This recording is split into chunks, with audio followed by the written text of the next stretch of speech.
안녕하세요. 저는 딸 셋, 그리고 아들 하나 키우고 있는 40대 워킹맘입니다. 저를 모르시는 분들은 아이를 넷이나 키우면서 사회생활까지 한다고 하면 모두가 독하다고 하시더라고요. 네, 저 독한 것도 맞아요. 첫 아이를 낳고 저도 집에서 애 키우면서 살림만 했던 경력 단절까지 이겨냈으니까요. 주변을 보면 애들 어느 정도 다 키우고 엄마 손 별로 안 타기 시작하면 남편들이 돈 벌어오라고 밖으로 보내는 남편들 많다는 이야기 들었어요. 그리고 남편이랑 못 살겠지만 경제적으로 힘들어질 것 같아서 다 참고 사는 아내들 이야기도 많이 들었고, 저는 그런 분들에게 할 수 있다는 것을 보여주고 싶어 글을 적기로 마음먹었습니다. 갓 사회에 발을 내디뎠을 때 저는 고작 26살 먹은 사회 초년생이었어요.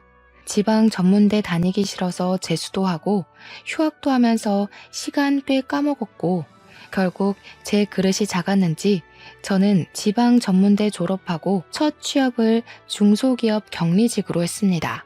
그리고 여기에서 빌어먹을 전 남편을 만났습니다. 저희는 나이 차이가 크게 났었는데 제 나이 26, 그리고 전 남편은 12살이나 많은 38, 모두가 말리는 연애였지만 전 남편은 나이가 조금 많지만 동안에 속한 호감형 외모를 가지고 있었어요. 무엇보다 말을 정말 재미있게 했어요.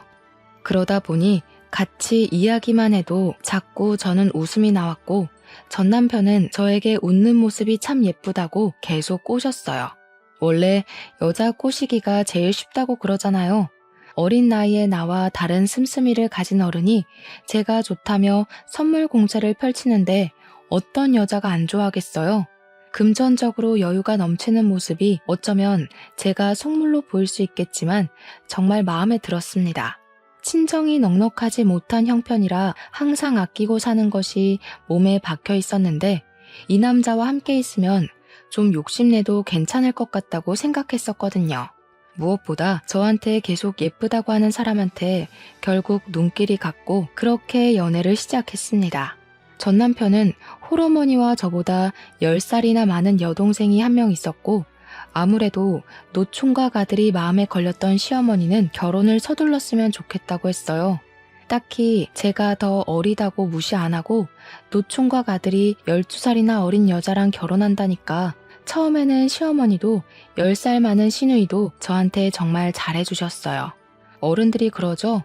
어려서 아무것도 모를 때 시집가야 한다고. 제가 그 말에 속았습니다. 결국 결혼하기로 했고 연애와 결혼 준비 기간 포함해서 1년 만에 저희는 결혼식까지 속전속결로 끝났어요. 큰 트러블도 없이 앞으로 행복하게 살 수 있을 것 같았어요. 물론 처음에는 그랬습니다. 이래서 사람들이 결혼을 하는구나.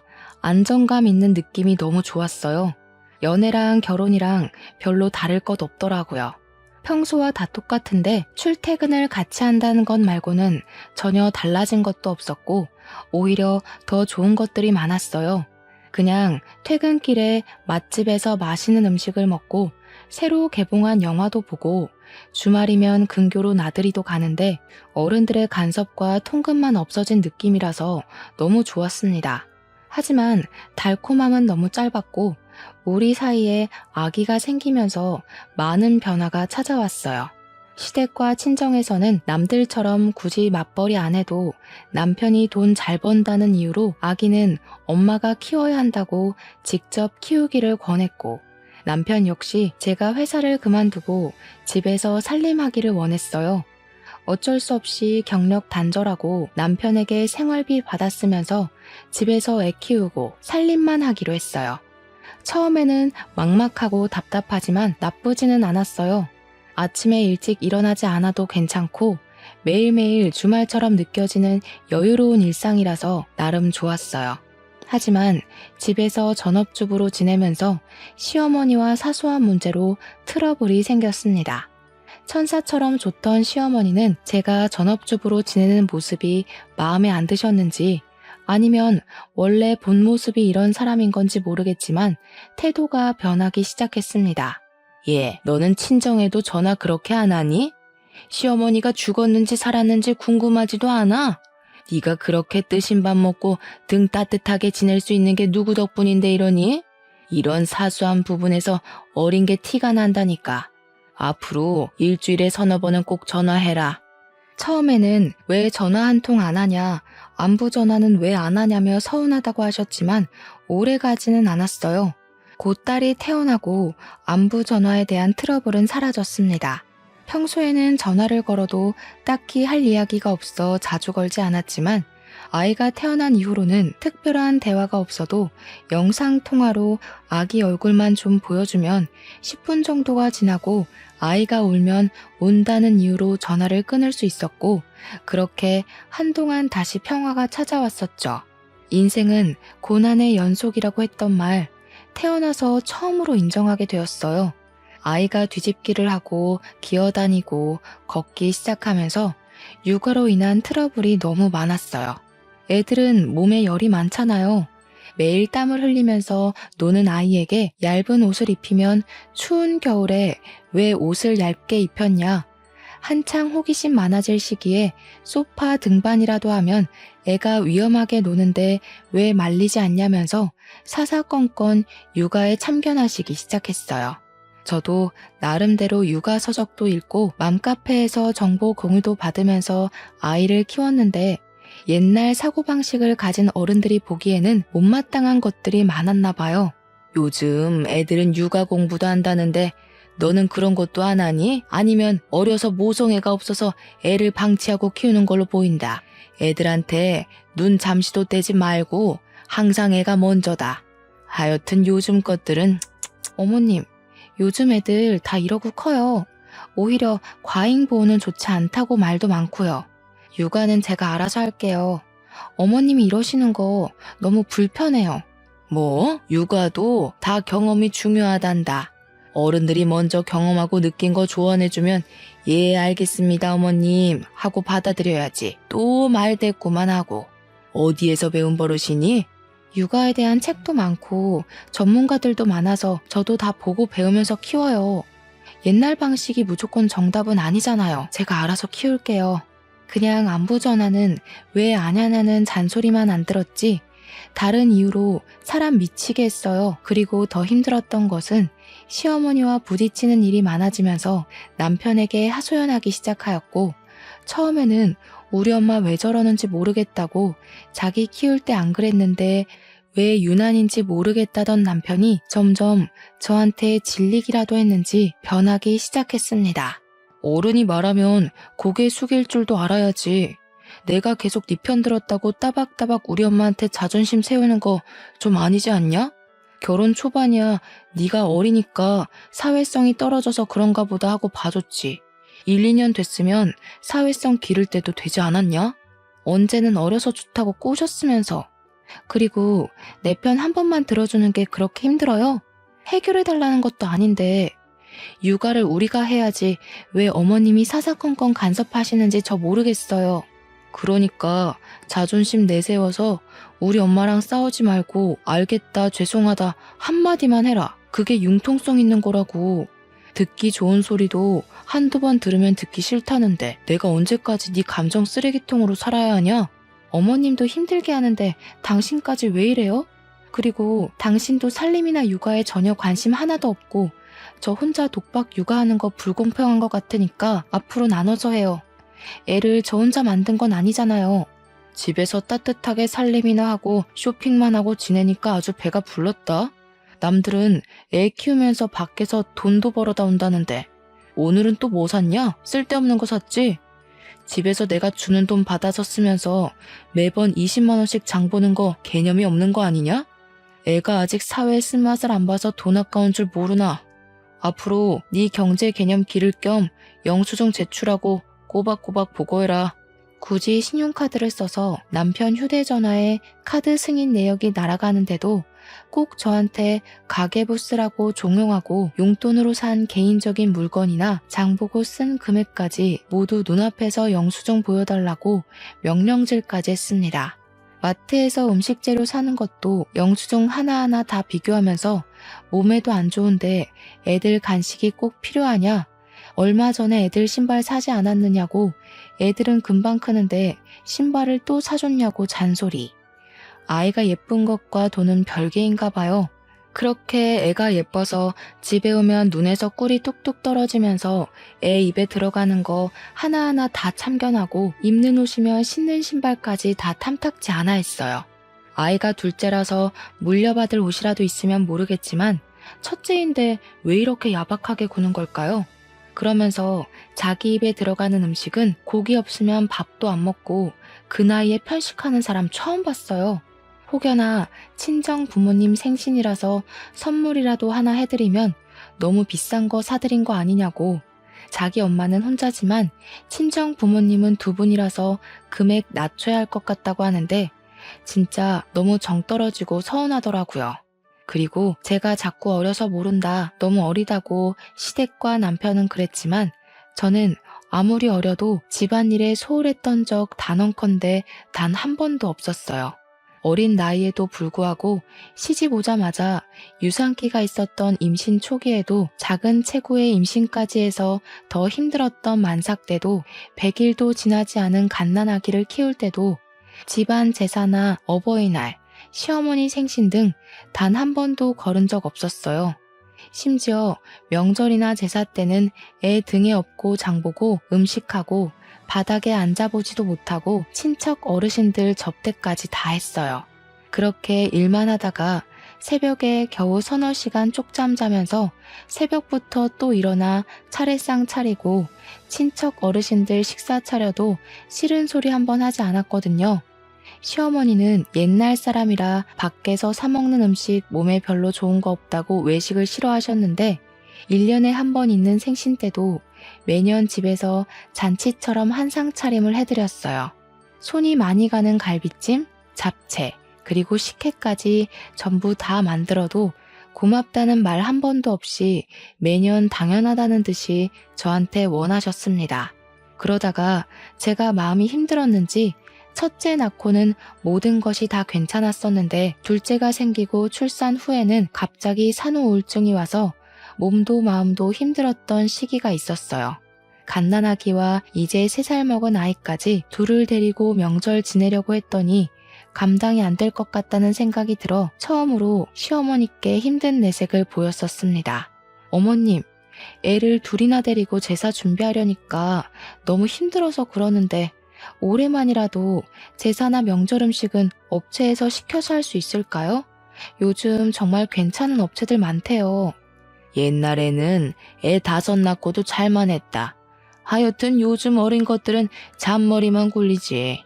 제사나 명절 음식은 정성이 중요한데 그저 돈 벌려고 하는 사람들이 음식에 정성을 쏟겠니? 매일 집에서 뒹굴뒹굴 우리 아들이 뼈 빠지게 벌어온 돈 쓰기만 하면서 뭐가 힘들다고.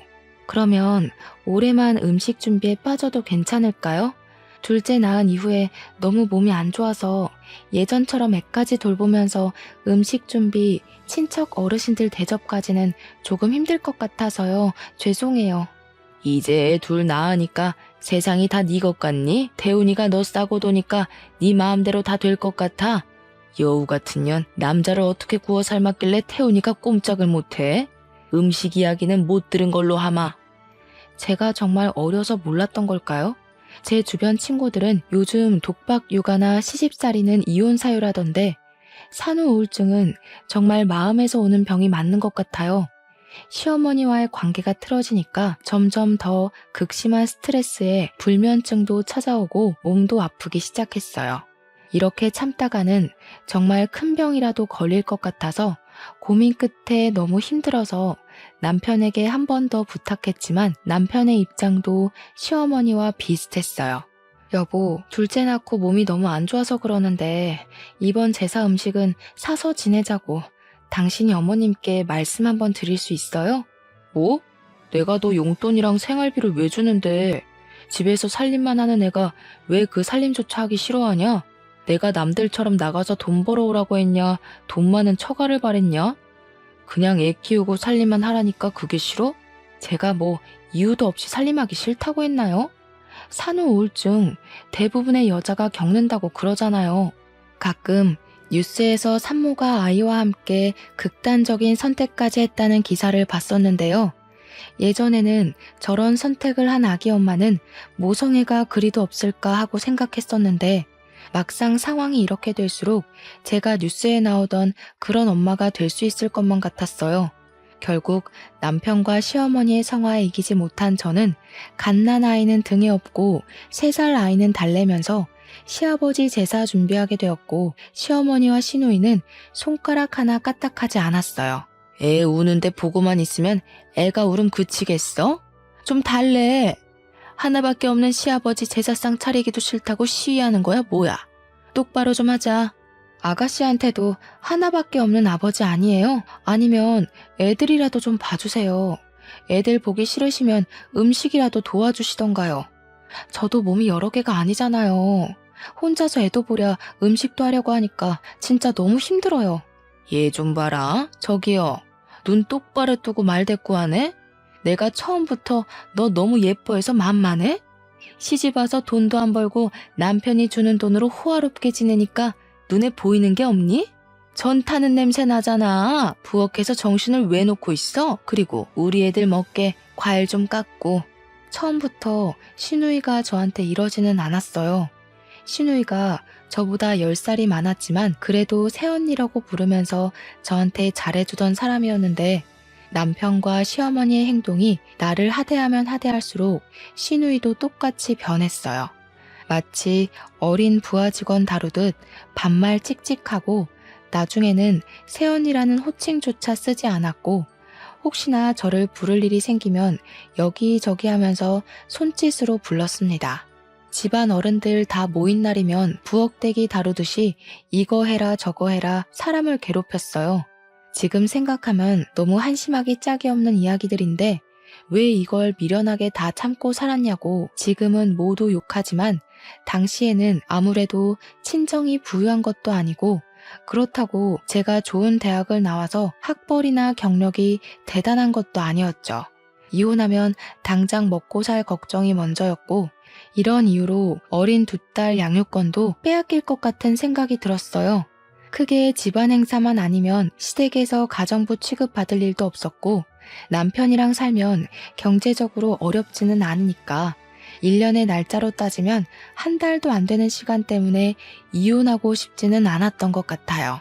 그리고 이혼하면 흔히들 말하는 실패한 인생이 될 것만 같아서 그냥 참고 살기로 했어요. 그래도 가정에 충실하던 남편이 어느 순간부터 집에 오는 시간도 평소와 다르게 늦어지기 시작했었어요. 원래 출장을 자주 가지 않았었는데 갑자기 타지며 해외로 출장이 생겼고 평소에도 야근이 잦아지기 시작하면서 살림에는 관심이 없어도 고슴도치 자식 사랑 저리 가라고 애들은 엄청나게 예뻐하고 적어도 육아는 같이 했었던 남편이 얼마나 바쁜지 육아마저 점점 저 혼자서 하게 되었어요.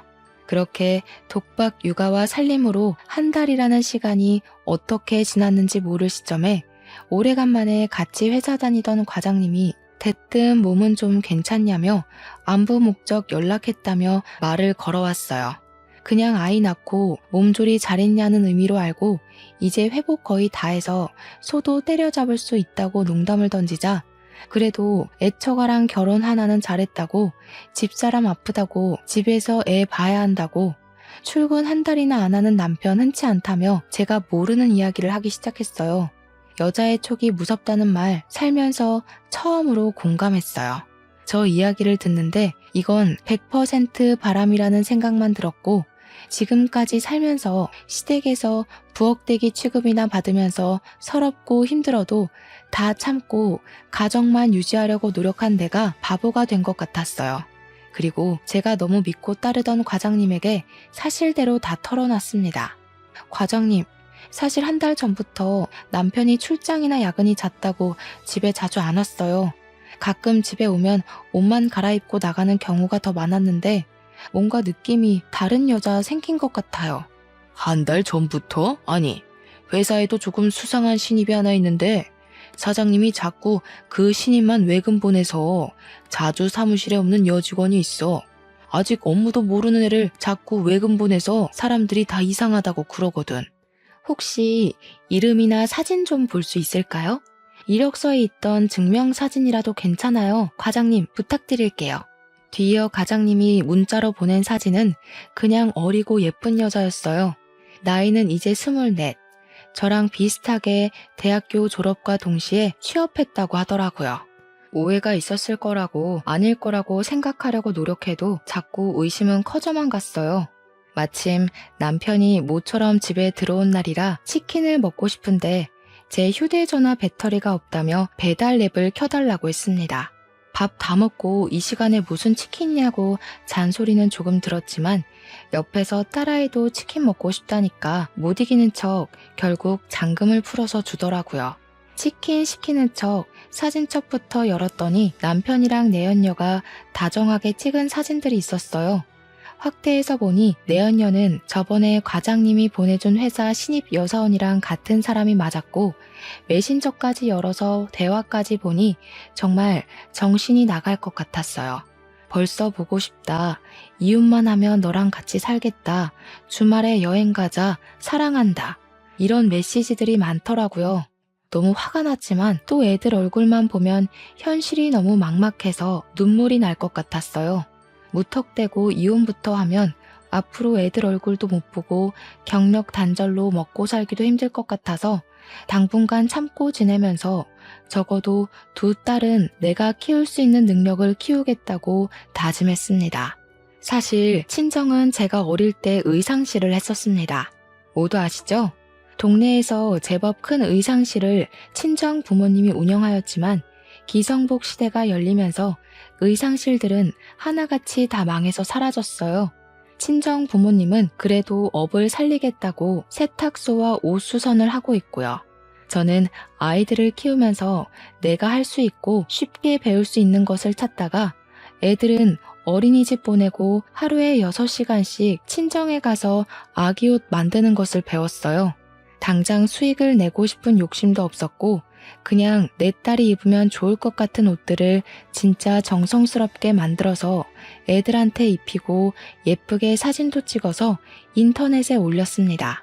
그러자 딸 가진 아기 엄마들한테 연락이 많이 왔고 구매를 희망하는 엄마들도 간혹 있어서 그렇게 조금씩 팔기 시작했습니다. 쇼를 한다 쇼를 해. 그냥 집에서 애나 키울 것이지 쇼를 해라. 그렇게 팔아봤자 푼돈 아니냐? 하여튼 먹고 살만하니까 한가해서 이딴 거나 하지. 애들한테 소홀하기만 해라. 나 이번 주 출장이다.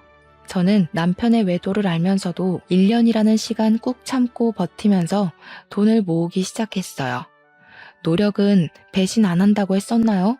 정말 묵묵히 일만 했더니 꾸준히 구매해준 엄마들이 생기고 맘카페에서 공동구매로 진행하면서 점점 사업이 커져갔습니다.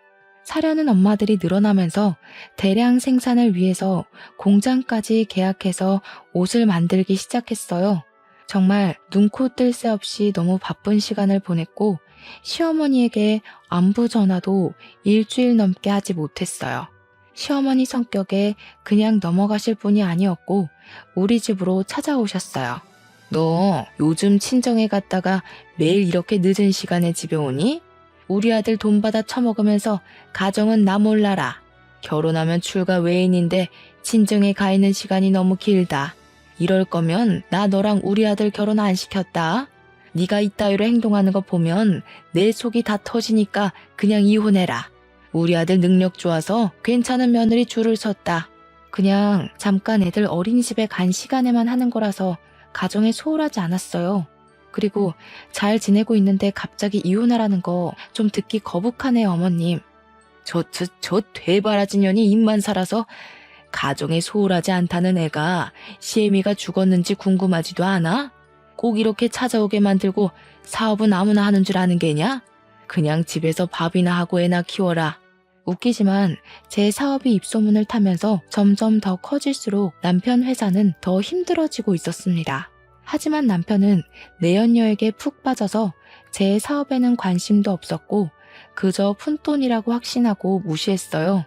그러다가 남편 회사가 어느 순간부터 일이 꼬이기 시작했고 주변 지인들에게 돈을 빌리기 시작했어요. 여자한테 빠져서 회사 일에 관심이 없으니 당연히 점점 더 회사는 어렵고 빚 갚을 날짜는 다가오는데 돈은 안 들어오고 빚을 빚으로 돌려막게 하면서 몇 개월 버티더니 결국 빚을 갚지 못해 부도가 났습니다. 회사랑 가지고 있던 땅을 전부 처분해도 3억이나 부족했고 결국 집을 팔아야 빚을 다 갚을 수 있었어요. 남편의 입장은 애들 키우려면 집은 있어야 한다고 지금 땅이랑 집을 다 제 명의로 돌리고 위장 이혼하자고 하더군요. 당장이라도 가압류, 압류, 민사소송과 형사소송이 걸릴 수도 있다고 남은 재산을 다 제 명의로 돌리고 이혼했어요. 빚은 갚지도 않고 현금으로 2억 챙겨서 베트남으로 도망까지 갔습니다. 정말 웃긴 건 이 와중에도 내연녀를 데리고 갔더라고요. 그 여자 SNS는 온통 베트남에서 지내는 사진으로 도배가 된 상태고 전 남편은 오히려 한국에 있을 때보다 더 잘 지내는 것 같았어요. 저희는 시어머니에게 위장 이혼이라고 밝히면 어느 순간 소문이 날 수도 있을 것을 고려해 회사가 망했다느니 빚쟁이들한테 쫓기고 있다느니 그런 이야기는 하지 않고 남편이 베트남으로 장기 출장 갔다고만 했어요. 그렇게 3년이라는 시간 시댁에도 비밀로 하고 저는 묵묵히 혼자서 애들을 키우면서 지냈습니다. 꼴에 전 남편은 제 새끼라고 애들은 잘 지내냐, 애들 많이 컸겠다 하면서 보고 싶다고 사진 좀 보내라고 연락은 왔지만 베트남에서 살림 차리고 행복한 시간을 보내느라 제 생각은 안중에도 없는 것 같았어요. 왜냐하면 저에게 혼자 애들 키운다고 고생이 많다느니 미안하다는 말은 한 번도 하지 않았으니까요. 애들도 점점 아빠가 없다는 현실에 익숙해지고 점점 크면서 저와 셋이서 지내는 생활에 익숙해졌어요. 그리고 애들도 할머니가 엄마를 싫어한다는 것을 인지하면서 할머니 집에 가는 것을 좋아하지 않았고요. 이런 이유와 사업이 바빠지면서 정신이 없어 시댁의 발길을 끊었더니 또 시어머니의 폭언이 시작되었어요. 정말 3년 내내 육아며 살림, 사업 모든 것에 여전히 간섭이 심하셨고 심지어 저에게 자기 아들이 다른 여자랑 바람나서 사업 다 말아먹고 베트남으로 야반도주한 건 꿈에도 모르고 저를 무시하는 발언과 폭언으로 기죽이기만 하셨습니다. 가끔 정도가 지나친 날에는 시어머니에게 있는 그대로 털어내고 인연 끊고 싶었던 날도 많았어요. 사람들은 가끔 이해가 안 간다면서 시어머니에게 왜 비밀로 했냐고 하는데 시어머니 나이도 많으시고 그냥 며느리로서 마지막으로 해드릴 수 있는 배려라고 생각해서 그랬어요. 그렇게 예뻐하던 아들이 하루아침에 빚쟁이가 되어서 이혼하고 해외로 도피했다고 하면 큰 충격에 어떻게 되실 수도 있을 것 같았거든요. 네가 너무 뻣뻣하게 굴어서 우리 아들이 장기 출장 간 거 아니니? 살면서 한 번도 이렇게 길게 출장 나간 적이 없던 애다. 여자가 드세면 남자가 집 밖으로 겉도는 거다. 이게 다 매력이 없는 네 탓이다. 어머님, 요즘 그런 마인드로 사람들이랑 이야기 나누시면 욕 드세요. 그리고 태훈 씨는 사업자 출장 나갔는데 이게 왜 저랑 상관이 있는 걸까요? 좀 기분 나쁘네요. 이게 두고 보자 하니까 이제 잘 보일 남편이 옆에 없다고 말대꾸하는 게냐? 너 그러다가 태훈이가 베트남에서 베트남 여자라도 만나서 돌아오면 그때도 이렇게 큰 소리 칠 수 있겠니? 나는 정이고 애들이고 뭐 없다. 그냥 내 아들이 선택한 여자 고를 거니까. 네, 나중에 꼭 그 말 지키셨으면 좋겠어요. 저도 차라리 태훈 씨가 베트남 여자 만났으면 좋겠네요. 그리고 3년 동안 콧배기도 안 보이는 남편이면 사실상 이혼한 거랑 다를 거 없다고 생각해요. 그러니까 어머님도 저한테 이러실 권리 없으세요. 저 아범한테 생활비도 안 받고 제 돈으로 애들 키우고 있으니까. 너 그 사업 누구 덕에 잘 된 것 같냐? 다 태훈이가 벌이가 좋아서 네가 조급함 없게 한 거 아니냐? 그리고 돈 좀 번다고 유세 떠는 거 아니다. 우리 아들은 더 잘 벌어도 너한테 돈으로 유세 안 떨었잖냐. 사람이 가진 것 좀 더 있다고 유세 떨면 복 나간다. 참 뻔뻔하고 제 상식선에서는 대화가 통하지 않아서 저는 한 귀로 듣고 한 귀로 흘리면서 지냈습니다. 그러다가 주말이고 사업이 바빠서 애들이랑 시간을 많이 보내지 못한 것 같아 키즈 카페에 갔어요. 애들끼리 놀고 저는 무료하게 앉아서 멍 때리는데 제가 사업차 계약한 공장 사장님이 혼자 계시길래 가서 간단하게 인사라도 하고 가려고 다가갔습니다. 어머, 안녕하세요. 주말이라고 애들이랑 나오셨나 보다. 되게 다정한 아빠네요. 그런데 혼자 오셨어요? 보통 이런 키즈 카페는 아빠랑 애들끼리는 잘 안 오는데 주변 테이블만 봐도 다 엄마들만 있잖아요. 정말 대단하세요. 아, 안녕하세요. 애 엄마가 없어서 제가 같이 왔네요. 뭐 요즘 이혼이 흠은 아니니까. 거래처 사장님들은 대부분 다 제가 이혼한 이유 아시던데 남한테 별로 관심이 없으시죠? 와이프는 애 태어나고 얼마 안 지나서 저랑 동업하던 친구랑 바람나서 어린 딸도 버리고 도망갔어요. 제가 실수했네요. 남자 혼자서 딸 키우려면 진짜 힘드시겠어요. 한창 엄마 손이 많이 필요한데. 제가 실수로 비밀 하나 들었으니까 저도 제 비밀 하나 말씀드릴게요. 저도 이혼했어요. 3년 지났나? 남편이 하던 사업 다 말아먹고 위장 이혼하자고 해서 했더니 베트남으로 내연녀랑 도망가더라고요. 그래서 저도 애들 혼자서 키워요. 딸만 둘이거든요. 그렇게 힘든 시간 보내면서 사업까지 하시고 정말 대단하신데요? 저는 애가 하나라서 둘이 여행을 가도 항상 서먹하더라고요. 혹시 다음에 시간 맞으면 애들 데리고 근교라도 좋으니까 주말에 나들이도 다니고 봄에는 소풍이라도 같이 다니실래요? 어휴, 저는 좋죠. 원래 애들은 애들끼리 있으면 자기들끼리 논다고 정신 하나도 없잖아요. 당장 다음 주말에 식물원 같이 가실래요? 저희 애들이 거기 새 먹이 주는 이벤트가 있다고 가고 싶대서 가기로 했거든요. 그렇게 주말마다 애들 데리고 만나서 좋은 곳도 가고 캠핑도 다니고 바빠서 여행이나 나들이를 갈 수 없으면 저녁이나 점심에 꼭 같이 만나서 외식이라도 했습니다. 공장 사장님은 만나면 만날수록 정말 괜찮은 사람이었고 제 딸들에게도 아빠의 빈자리가 느껴지지 않을 정도로 잘해줬어요. 전 남편이 베트남으로 떠나고 아빠를 엄청나게 찾던 아이들이 점점 아빠를 찾지 않았고 심지어 나중에는 애들도 아저씨가 아빠면 좋겠다고 하는데 마음이 참 좋지는 않았어요.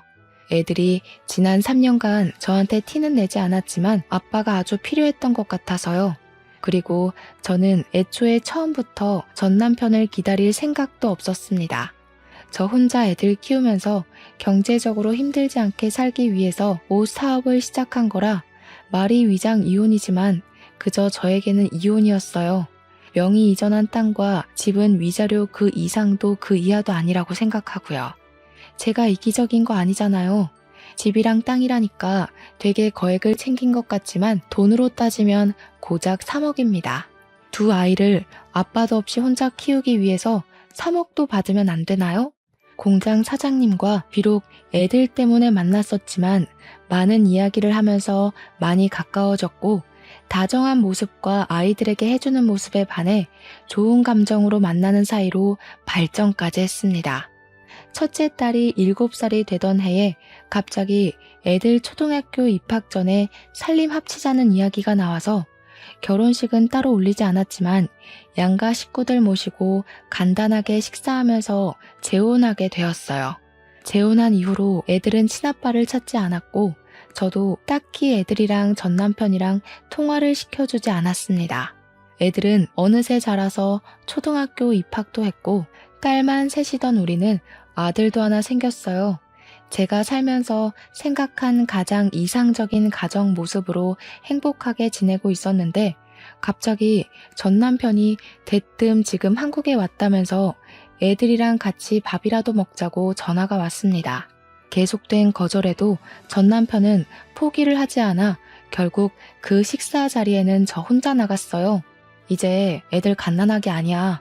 초등학생이고 요즘 초등학생들 학교며 학원까지 평일에 바빠. 주말 아니면 밥 같이 먹기 힘들어. 그리고 애들이 한창 아빠 찾을 때는 옆에 없다가 이제 안 찾고 잘 지내는데 왜 갑자기 나타나서 이래? 연락 안 했으면 좋겠다 이제. 우리 사정이 다 있었잖아. 그리고 땅도 좀 팔아서 1억만 구해줘. 생활비가 다 떨어져서 잠깐 한국에 왔고 너 귀찮게 할 생각 없어. 돈만 챙겨서 바로 한국 다시 뜰 거야. 1억? 나는 뭐 땅 파서 애들 키워? 5년 만에 나타나서 한다는 소리가 1억 달라는 소리야? 나한테 돈 맡겨놨어? 그리고 내가 이 자리에 나온 이유는 이제 진짜 우리한테 연락 안 했으면 해서 나온 거야. 나랑 애들이랑 지금 잘 지내고 있으니까 다시는 연락하지 마. 그렇게 거절하고 집으로 돌아왔는데 제 뒤에라도 밟은 모양인지 전 남편은 그날 저녁 우리 집에 찾아왔어요. 제가 새살림 차린 거 보고 전 남편은 소리 지르고 저희 남편한테 주먹질까지 했습니다. 당장 경찰 부르겠다고 저도 소리 지르니까 그제야 멈추더라고요. 경찰이라는 단어에 전 남편은 바로 행동을 멈췄어요. 아무래도 경찰에 잡히면 일이 복잡하게 변하니까 그렇겠죠? 한국에 있는 거 들키면 채권자들이 우르르 자기 찾아서 올 것 같으니까 무섭긴 한 것 같더라고요. 남편은 진정부터 하라며 전 남편에게 들어와서 따뜻한 차라도 한잔 하라며 들어오라고 했습니다. 너 이거 바람인 거 아니야? 우리 이혼한 거 아니고 위장 이혼이야. 정신 나간 년아. 너 이러라고 내가 땅이랑 집 명의 네 이름으로 바꾼 줄 알아? 이럴 거면 다시 내놔라. 그 돈으로 다른 새끼랑 살림 차리라고 준 거 아니라고. 기껏 애들 키우라고 했더니 다른 놈이랑 바람을 피워? 정신 차려. 먼저 다른 여자한테 눈 돌아서 나한테 이혼하자고 했던 거 당신이야. 내가 이혼 안 한다고 그럴 것 같으니까 위장 이혼하자고 꼬신 거 아니야? 내가 틀렸어? 그리고 바람 피우는 거 내가 모를 줄 알았나? 베트남에서 다른 여자랑 살림 차려서 연락 한 번 안 했던 사람이 누군데? 야, 너 이제 뒷조사까지 하냐? 내가 그래서 너한테 무슨 피해를 줬는데 내가 너처럼 살림을 차렸냐? 이거 법 무서운 줄 모르고 자꾸 까부네? 이런 식으로 남자 등쳐먹고 살면 좋냐? 좋은 말 할 때 땅이랑 아파트 내놔라. 소송 걸기 전에. 소송 걸어? 하나도 안 무서워. 이미 우리는 이혼했고 땅이랑 아파트는 양육비 겸 위자료로 받았는데 법이 이걸 어쩌겠어? 소송 걸고 싶으면 걸고 다시는 찾아오지 말고 연락도 하지 마. 누가 땅이랑 아파트를 위자료로 줬대? 위자료도 가정에 충실했던 사람이나 받는 거야. 너처럼 다른 놈이랑 바람나면 못 받는다고. 이혼 취소 소송 걸 거니까 둘 다 콩밥 먹을 준비나 하라고. 화가 머리끝까지 난 전 남편은 그렇게 나가고 정말 얼마 지나지 않아 이혼 취소와 더불어 집, 땅 명의에 관한 고소장이 날아왔지만 남편의 친한 친구가 대형 로펌 변호사라서 도움을 받았어요. 변호사를 통해 집이랑 땅은 채권자들을 피해 해외로 도피한 전 남편이 양육비를 줄 수 없을 것 같다며 양육비와 위자료 목적으로 이혼 당시 전 남편이 저에게 준 거라고 전달했어요. 그리고 이혼 사유에 대해서는 남편의 외도라고 했죠. 당시 전 남편의 휴대전화에서 수집한 내연녀와 찍었던 사진, 메신저 대화 내용들을 다 제출하여 법원에서도 이미 법적으로 우리는 남이고 다시 전 남편이 재산을 되찾아올 수 있는 방법이 없다고 판결났습니다. 판결과 동시에 전 남편은 자기가 가정에 소홀했던 것도 인정한다며 뻔뻔하게 애들 데리고 가겠다는 소리는 안 하겠다고 땅이라도 절반 달라고 싹싹 빌었지만 저는 무조건 안 된다고 했어요. 그리고 저는 왜 갑자기 땅을 찾겠다고 찾아오고 소송까지 걸었을까 의문점이 생겼는데 알아보니까 우리가 이혼하던 당시에 1억도 안 하던 땅이 갑자기 GTX 노선과 신도시 사업으로 땅값이 6억으로 뛰었더라고요. 참 씁쓸했어요. 마지막까지 아이들과 나한테 미련 하나도 없었고 그저 돈만 바라보고 우리를 찾아온 것 같아서. 그리고 이번에 시어머니도 제가 재혼한 사실을 알면서 저한테 대뜸 소방 맞을 년이라고 고래고래 소리를 지르셨어요. 남자 등쳐먹은 년부터 시작해서 장기 출장 간 남편 두고 바람난 년이라고 길에서 머리채 잡고 난리가 났었어요. 너 내 아들이 얼마나 잘했는데 감히 장기 출장 간 사이에 딴 놈이랑 바람이나? 네가 그러고도 사람이냐? 소방 맞을 년아. 내 아들 돈은 다 다시 돌려줘야지. 이거 놓으세요. 어머님 잘난 아들이 바람 피운 거지 저는 바람 아니에요. 이혼하고 어머님 비위 지금까지 맞춰드렸는데 이제 저 어머님 며느리 아니니까 그렇게 굴지 마세요. 그리고 법원에서도 어머님 아들이 바람 피웠다고 다 인정했으니까 이렇게 찾아오지 마세요. 증거 있어? 네가 뭔데 우리 아들 모함이니? 이런 식으로 내 아들 돈 빼돌렸지. 결혼하고 지금까지 그 성깔 드러내고 살 수 없어서 답답하게 어떻게 살았니? 건방진년. 어머님이 그러셨죠. 베트남에서 베트남 여자라도 만나서 오면 어쩔 거냐고. 처음부터 한국에서 바람났고 그 여자랑 베트남에서 살림 차렸어요. 어머님도 그러셨잖아요. 어머님 아들이 좋다는 여자 허락하겠다고. 이미 답 나온 거 아닌가요? 다시는 연락하지 마세요. 뭐? 태훈이한테도 연락하지 말라고 하고 찾아오지 말라고 했다며? 자식과 부모 사이의 연을 네가 뭔데 마음대로 끊어? 애들 아빠는 그래도 태훈이다. 애들은 우리가 키우마. 지금 태훈 씨 채무자 신세라서 빚쟁이들한테 쫓기는데 무슨 애들을 키워요? 제가 다달이 양육비 달라고 안 하는 걸 감사하게 여기고 제발 귀찮게 하지 마세요. 아시겠어요? 이미 양육권도 법적으로 제가 가졌으니까요. 이렇게 시어머니의 그늘에서도 벗어날 수 있게 되었고 그동안 마음에 쌓였던 서러움들이 씻겨 내려갔어요. 이후로도 제발 아파트라도 달라고 연락은 왔지만 저는 줄 이유가 없는 것 같다고 딱 끊어냈고 전 남편은 수중에 있던 돈이 다 떨어지자 내연녀는 빚쟁이랑 살기 싫다면서 도망갔다고 들었어요. 집도 구할 수 없고 채무자 신세라서 취업도 어려우니 결국 시어머니 집에서 전 남편은 생활하고 있고 시어머니는 그렇게 자기 아들 능력 좋다고 저 무시하시더니 나이 80에 나이 많은 아들 뒷바라지하면서 살고 있다고 하더라고요. 저처럼 경력 단절로 집에서 남편이 주는 용돈으로 눈치 보면서 사시는 주부가 있다면 꼭 제 사연으로 용기 얻으셔서 제가 잘할 수 있는 일을 찾으셨으면 좋겠습니다. 그리고 혹시나 어린 나이에 결혼하거나 나이 차이가 크게 나는 남자와 결혼하려는 여성분이나 그런 딸을 가진 엄마라면 꼭 말려주세요. 저는 도시락 싸서 정말 쫓아다니면서 말리고 싶어요. 마지막으로 저는 살면서 정말 많은 사람을 만나야 사람 보는 눈이 길러진다는 거 믿게 되었어요. 비록 한 번의 실패는 있었지만 덕분에 지금은 정말 좋은 사람과 제가 생각하던 이상적인 가정을 이루고 행복하게 지내고 있습니다. 여러분들도 늘 행복하시고 길었던 제 사연 들어주셔서 정말로 감사합니다.